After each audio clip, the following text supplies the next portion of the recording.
रोज नए रंग में ढल जाती है। जिंदगी रोज नए रंग में ढल जाती है। कभी दुश्मन तो कभी दोस्त नजर आती है। कभी छा जाए बरस जाए घटा बेमौसम, कभी छा जाए बरस जाए घटा बेमौसम, कभी एक बूंद को भी रूह तरस जाती है। नमस्कार, मैं साहिल आवाज जिंदाबाद के चैनल पर आप सभी का स्वागत करता हूं।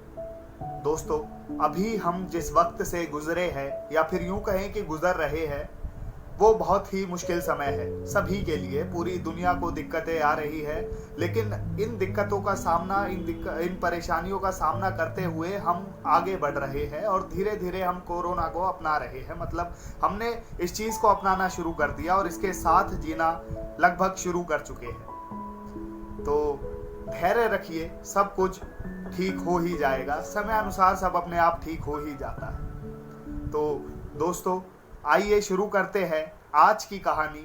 रुखसतनामे पर तुम्हारे दस्तखत पेंडिंग है, जिसकी लेखिका है पूजा उपाध्याय जी। रात मैंने सपने में देखा कि तुमने मंटो की किताब पर उसका नाम काटकर अपना नाम लिख दिया है और मंटो तुम्हें गालियां बक रहा है। उसने तुम्हें आलसी और निकम्मा कहा है। तुम उसे जल्दी मर जाने का दोषी मानते हुए गैर जिम्मेदार करार देते हो। लड़ते हो उससे कि उसे कोई हक नहीं था इतनी जल्दी मर जाने का। मैं तुम दोनों की चिक चिक से परेशान होकर ओल्ड मॉम खरीदने चली गई हूँ। मुझे लगता है कि शायद जब तुम दोनों नशे में होगे तो कुछ ढंग की बात कर सकोगे, एक दूसरे को गालियां बकने के अलावा। मंटो के पास नर्क के बहुत सारे किस्से हैं, कुछ सच कुछ गॉसिप। चूंकि उसकी जान पहचान के बहुत सारे कमीने वहीं रहते हैं, तो रोज किसी ना किसी से मिलना जुलना लगा रहता है। वहां बेहद रौनक है। नर्क में रहकर मंटो बेहद सोशल हो गया है। मालूम, स्वर्ग में लोगों को वेश्याएं भेजने के लिए एक बैकडोर है। यूं तो स्वर्ग की अप्सराएं डांस वगैरह बहुत अच्छा करती है, मगर बड़ी हाई मेंटेनेंस है उनके हजार नखरे। भले ही इंसान स्वर्ग पहुंच जाए, लेकिन उसकी चाहत हमेशा उसे वर्जित चीजों की तरफ खींचती है। जलते हुए नर्क की औरतें बेहद डिमांड में। एक तो उन्हें बुलाने के खतरे, उस पर उनका कुछ भी कर गुजरने को तैयार रहना। तुम कुछ ऐसा समझ लो जैसे गांव में गरीब की जोरू। जिनका भी स्वर्ग जाने का नंबर आता, वे अपनी एक सीट बुक कराने के लिए कुछ भी कर गुजरने को तैयार रहती। किसी बड़े रईस इंसान की पैरवी और थोड़ी सी हेरा फेरी से स्वर्ग के क्लीनिंग डिपार्टमेंट में नर्क की कुछ औरतों की नौकरी लग गई थी। बस तब से स्वर्ग के ख्याली पुलाव के चक्कर में वहां आना जाना लगा रहता है। स्वर्ग में और कुछ ना भी मिले, कम से कम एसी तो काम करता ही है। भाई साहब, नर्क की प्रचंड गर्मी से रिलीफ ही सही, कुछ नहीं से कुछ बेहतर। बाकी स्वर्ग का सिस्टम तो तुम जानते होगी कि बेईमानी की दीमक उधर भी लगी हुई है। लोग घूस वगैरह देकर सीट बुक करा लेते हैं। अब जब ऐसे लोग वहां पहुंचेंगे तो धरती की तरह ही जीना चाहेंगे। इन्हें इनकी मर्जी की चीजें अगर ना मिले तो कहीं भी धरने पर बैठ जाते हैं और स्वर्ग में असंतोष फैलाते हैं। इससे स्वर्ग की रेपुटेशन खराब होने का खतरा रहता है। जिस ऑफिसर के मातहत ऐसी कोई हरकत हो जाती, उसका प्रमोशन अटक जाता।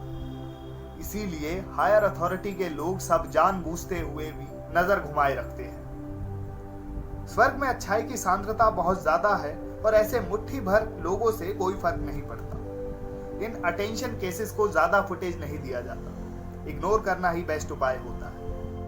स्वर्ग में हर इंसान के रहने के लिए शीशे के घर है। एक इस तबके के अलावा वहां सारे अच्छे लोग हैं, जिनके पास छिपाने के लिए कुछ भी नहीं। स्वर्ग के लाइव कैमरा का सीधा प्रसारण नर्क में किया जाता है।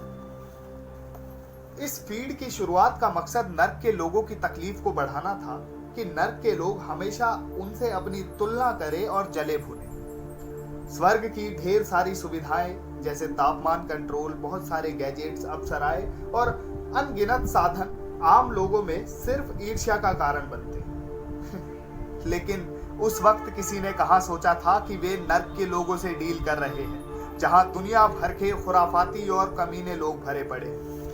उन्होंने इस लाइव फीड में अपना इकलौता मनोरंजन ढूंढ लिया। स्वर्ग के प्रमुख लोगों को ये रियलिटी शो के किरदारों की तरह बरतते थे।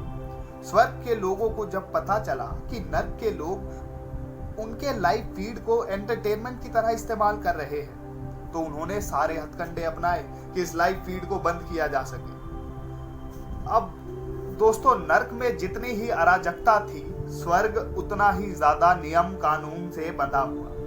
स्वर्ग में छोटे से छोटे बदलाव को लाने के लिए 2/3 बहुमत की आवश्यकता थी। स्वर्ग में सबकी व्यक्तिगत विचारधारा अलग अलग दिशाओं में बहती थी और वे कभी एक मत होकर इस लाइव फीड को बंद नहीं करा पाए।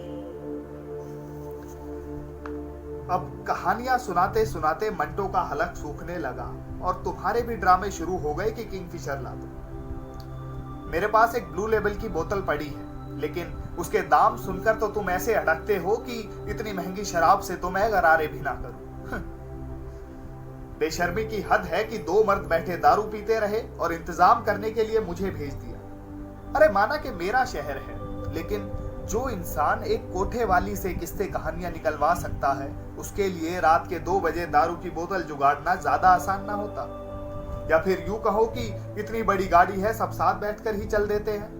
मगर तुम दोनों को जाने कौन सी और कितनी बातें करनी है कि खत्म ही नहीं हो रही। मंटो को मुझसे प्राइवेट बात करनी है, बड़े आए मंटो के फेवरेट। और मुझे जाने क्या सूझी थी कि अपना गरीब खाना तुम 2 निकम्मों के लिए खोल दिया। याद नहीं कि सपना कहाँ खत्म हुआ और तुम्हारी याद के किस्से कहाँ जुड़ने शुरू हुए। मंटो को पढ़े हुए आज कितने साल हो गए, शायद कुछ उतने ही साल जितना तुम्हें गुजरे हो। तुम्हारा जनाजा उठा था तो तुम्हारे चाहने वालों का काफिला बन गया था। तुम्हारे जीते जी शायद इतने लोग तुमसे मिलने पहुंच जाते या तुमसे अपनी मोहब्बत का इजहार कर देते तो तुम सदमे से मर जाते। तुम्हारा लेखन कितना अद्भुत है, इस पर तुम्हें खुद कभी यकीन नहीं हुआ। नहीं, मैं तुम्हें ऐसे विदा नहीं कह सकता। तुमने मुझे धोखा दिया। तुम्हारी कब्र मेरे हाथ की मिट्टी को तरसती रहे मेरी बला से। मुझसे इजाजत लेकर तो जिंदगी से रुखसत नहीं हुए थे ना तुम। हाँ, मैं तुम्हारी मौत से भी नाराज हूं। तुम्हें कोई हक नहीं था इस उम्र में मुझे यूं अकेले छोड़कर चले जाने का। अरे अभी तो शुरुआत हुई थी, अभी तो तुम्हें कितना कुछ लिखना था, अभी मुझे कितना सारा मीन मेक निकालना था। तुमसे जिद करके मुझे उपन्यास लिखवाना था, तुम्हारी सारी असल नकल वाली प्रेमिकाओं के खत चोरी से छपवाने थे। कुछ भी तो नहीं हुआ। तुम मेरे सारे प्लान्स को जहन्नुम में झोंक कर अपने सिर फिरे मंटो के पास जहन्नुम में चले गए। वादे सिर्फ प्रेमिकाओं से तो नहीं किए जाते थे। तुम तो कमबख्त विस्की की बोतल से किया गया वादा भी नहीं निभाते थे। रम मिल गई तो उसी में रम गए। उससे तो तुमने कोई वादा भी नहीं किया। फिर तुम्हारे जाने से ऐसी तकलीफ क्यों? जिंदगी की बेवफाई से ऐसा शिकवा क्यों? तुम तमीज से मर भी नहीं सकते थे। कोई गंभीर लंग कैंसर जैसी बीमारी से मरते तो मुझे ताजिंदगी सुकून रहता कि बोलते बोलते मर गई लेकिन सिगरेट नहीं छोड़ी। कुछ नहीं तो कम से कम सिरोसिस ऑफ लिवर तो होती तुम्हें। मैं चैन से बड़बड़ाती कि तुम खुद की गलती से मरे हो। तुम्हारे जाने के बाद भी तुम्हें गालियां बकती, तुम्हारी कब्र पर आकर तुम्हें घटिया साहित्य सुनाती। मगर तुम तो ऐसी वाहियात मौत मरे हो कि कोफ्त होती है। तुम इतनी मासूमियत से नींद में कैसे मर सकते हो? तुम्हें कोई हक नहीं था। किसने लिखी तुम्हारे हिस्से की इतनी कम उम्र? ये चित्रगुप्त अगर मेरे हत्थे चढ़ गया ना तो उसकी हड्डी पसली एक कर दूं। तुम किस जहन्नुम में डेरा जमाए बैठे हो मेरी जान, मेरे जिगर के टुकड़े। तुमसे बात किए बिना सुकून नहीं आता। दिल मरता है कि तुम खुश हो और तुम्हारी याद में मैं मरी जा रही। तुम कमबख्त मंटो के साथ बैठकर अय्याशियां कर रही। इस बोरिंग सी जिंदगी में तुम्हारे जैसे हसीन हादसे बार बार नहीं होते मेरी जान। कभी कभी इतना ही सोचकर सुकून होता है कि कभी थे तुम यहीं कहीं इसी आसमां के नीचे। बहरहाल यही सोचकर खुश होती हूँ कि मेरे बगैर तुम्हारा भी बहुत जी तो नहीं लगता होगा। जल्दी ही मिलते हैं, समा बनाए रखें। तो ये थी हमारी आज की कहानी। रुखसतनामे पर तुम्हारे दस्तखत पेंडिंग है। आशा करता हूं कि आप सभी लोगों को ये कहानी पसंद आई होगी। धन्यवाद।